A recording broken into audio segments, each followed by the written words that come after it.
નમસ્કાર દર્શક મિત્રો, તાપી જિલ્લાની સૌથી વધુ લોકચાહના મેળવતી સમયક્રાંતિ ન્યૂઝ બુલેટિનમાં વિગતવાર સમાચારો નિહાળો। સોંગઢ તાલુકાના ગાળકુવા ગામે ગરનાળા બનાવવા માટે ખોદેલા ખાડામાં અકસ્માતે મોટરસાઇકલ ચાલક પડતા મોત નીપજ્યું। તાપી જિલ્લાના સોંગઢ તાલુકાના ગાળકુવા ગામની સીમમાં ગરનાળાનું કામ ચાલુ હોય જેના માટે ખાડો ખોદવામાં આવ્યો હતો, જે ખાડાનું ધ્યાન નહીં રાખી બાઇક ચાલક સુમનભાઈ ગામિત રહે ગોળચિત નાવો અકસ્માતે પડ્યા હતા, જેમાં તેઓનું મોત નીપજ્યું હતું। બનાવને લઈ પોલીસે ગુનો દાખલ કરી કાર્યવાહી હાથ ધરી છે, જે માહિતી 5 કલાકે મળી હતી। વ્યારા શહેરના તળાવ રોડ નજીકથી વૃદ્ધાના ગળામાંથી સોનાની ચેન સ્નેચિંગ કરી 2 ફરાર થયા। તાપી જિલ્લાના વ્યારા શહેરના સિનિયર સિટીઝન ક્લબ ખાતેથી ફરતા 65 વર્ષીય વૃદ્ધા પ્રતિમાબેન પગાર તળાવ રોડ પરથી જઈ રહ્યા હતા, ત્યારે બાઇક પર આવેલ 2 અજાણ્યા ઈસમોએ તેમના ગળામાંથી ચેન સ્નેચિંગ કરી ફરાર થયા હતા, જેમાં તેઓ દ્વારા ગળામાં પહેરેલ 1.25 તોલાની ચેન કિંમત 1,05,000ની લૂંટ કરી 2 ઈસમો ફરાર થતાં વૃદ્ધાએ પોલીસ ફરિયાદ આપતા પોલીસે કાર્યવાહી હાથ ધરી છે, જે માહિતી બુધવારના રોજ 10:30 કલાકે મળી હતી। વ્યારા શહેરના માલીવાડ ખાતેથી શિવાજી મહારાજની જન્મજયંતિ નિમિત્તે શોભાયાત્રા નીકળી। તાપી જિલ્લાના વ્યારા શહેરના માલીવાડ વિસ્તારથી શિવાજી મહારાજની જન્મજયંતિ નિમિત્તે ભવ્ય શોભાયાત્રા નીકળી હતી, જે યાત્રા શિવાજી મહારાજ સ્મારક નજીક પહોંચી હતી, જ્યાં હવન પૂજાનો કાર્યક્રમ યોજાયો હતો, જેમાં વ્યારા શહેરના હિન્દુ સંગઠનના આગેવાનો સહિત મોટી સંખ્યામાં લોકો જોડાયા હતા, જે માહિતી 4 કલાકે મળી હતી। સોંગઢ શહેરના શ્રી રામનગરમાં રહેતા પતિએ ગાયો વેચવાની ના પાડતા પત્ની અને પુત્રને માર માર્યો। સોંગઢ શહેરના શ્રીરામનગરમાં રહેતા ફરિયાદી મહિલાના આરોપી પતિ જેસાભાઈ મેપાભાઈ ભરવાડને ગાયો વેચવાની ના પાડતા પત્ની હંસાબેન ભરવાડને પથ્થર હાથમાં પકડી મારી દઈ તેના પુત્રને ધક્કો મારી ઈજાઓ પહોંચાડી જાનથી મારી નાખવાની ધમકી આપતા ફરિયાદ નોંધાઈ છે। બનાવને લઈ પોલીસે કાર્યવાહી હાથ ધરી છે, જે માહિતી બુધવારના રોજ 11 કલાકે મળી હતી।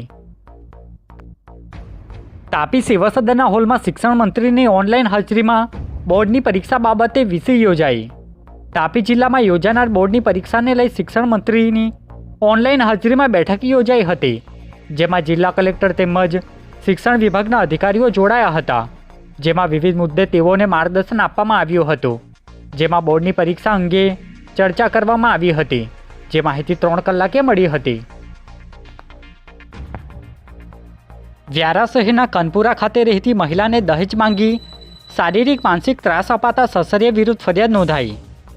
તાપી જિલ્લાના વ્યારા શહેરના કનપુરા વિસ્તારમાં રહેતા જિજ્ઞાસાબેન રાજાઈતે અમર શહેરીની પુત્રીના લગ્ન ગોધરા ખાતે થયા હતા, ત્યાં સાસરી પક્ષ તેમજ તેના પતિ દ્વારા દહેજ માંગી શારીરિક માનસિક ત્રાસ અપાતા વ્યારા પોલીસ મથકે ફરિયાદ આપવામાં આવી છે, જેમાં નિખિલ ભગવાનદાસ રાજાઈ, લતાબેન ભગવાનદાસ રાજાઈ અને રાધિકા હાર્દિક સકરાણી વિરુદ્ધ કાર્યવાહી હાથ ધરાઈ છે, ત્યારે ફરિયાદી સાથે કરેલ અત્યાચારીઓ પર પોલીસ સંકંજામાં વહેલી આવે એ જરૂરી બન્યું છે, જે માહિતી બુધવારના રોજ 10 કલાકે મળી હતી।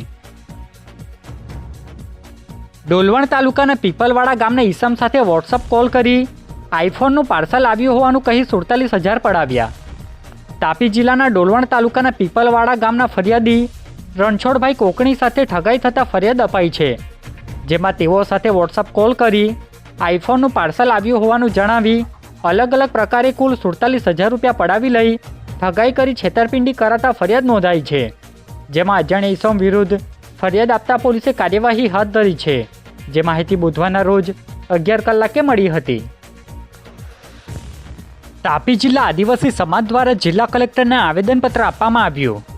તાપી જિલ્લા આદિવાસી સમાજ દ્વારા જિલ્લા કલેક્ટરને આવેદનપત્ર આપી રજૂઆત કરવામાં આવી હતી, જેમાં વ્યારા જનરલ હોસ્પિટલની ખાનગીકરણ બાબતે વિરોધ નોંધાવ્યો હતો, જે બાબતની માહિતી 4 કલાકે આગેવાન યુસુફ ગામિતે આપી હતી। યુસુફ ગામિત છે, હું સોનગઢ તાલુકા પંચાયતનો માજી પ્રમુખ છું। સરકારી હોસ્પિટલને સરકારી રહેવા દોના નારા સાથે અમે ઉદમગઢીથી 100 કિલોમીટરથી પણ વધારે પદયાત્રા કરીને જિલ્લા સેવા સદને કલેક્ટરશ્રીને હજારોની સંખ્યામાં આદિવાસી સમાજના લોકોએ આવેદનપત્ર આપ્યું હતું। એના પછી સરકારે વાટોઘાટો કરીને આ સરકારી હોસ્પિટલ સરકારી રહેશે એવી વાત કરી હતી, પરંતુ 1.5 વર્ષથી પણ વધારે સમય વીત્યા છતાં હજુ સુધી અમને લેખિતમાં આપવામાં આવ્યું નથી। આદિવાસી સમાજના આગેવાનો સાથે, આદિવાસી સમાજના લોકો સાથે આ સરકાર વિશ્વાસઘાત કરી રહી છે અને એવું વિચારી રહી છે કે આદિવાસી સમાજ ચૂપ બેસી જશે.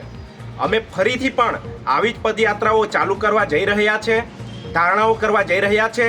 જરૂર પડી તો અમારા વિસ્તારમાંથી જતી તમામ રેલવે પણ બંધ કરી દઈશું, હાઈવે પણ ચક્કાજામ કરીશું. પરંતુ અમે ખ્યાતિકાંડ અને અમરેલી જેવી ઘટના અમારા તાપી વિસ્તારમાં ન આવે અને અમારા લોકોને અગવડતા ન પડે એના માટે અમે રસ્તા પર ઉતરી પડીશું. તાપી જિલ્લાના અધિક નિવાસી કલેક્ટર દ્વારા જાહેરનામું બહાર પાડવામાં આવ્યું. તાપી જિલ્લાના અધિક નિવાસી કલેક્ટર દ્વારા જાહેરનામું પ્રસિદ્ધ કરવામાં આવ્યું છે, જેમાં તાપી જિલ્લામાં વહેલી સવાર અને મોડી સાંજના ચાલતા ટ્યુશન ક્લાસીસ પર પ્રતિબંધ મૂકી વિવિધ મુદ્દાને આવરી લઈ જાહેરનામું પ્રસિદ્ધ કરવામાં આવ્યું છે, જે માહિતી 4 કલાકે આપવામાં આવી હતી. આજે બુલેટિનમાં બસ આટલું જ અને સમય ક્રાંતિ ન્યૂઝ ચેનલને લાઇક, શેર, કોમેન્ટ્સ અને સબસ્ક્રાઇબ અવશ્ય કરી લેશો, જેથી કરી તમને તાપી જિલ્લાના સમાચારોનો અપડેટ મળતી રહે અને મને રજા આપશો. આભાર. જય હિન્દ, જય ભારત.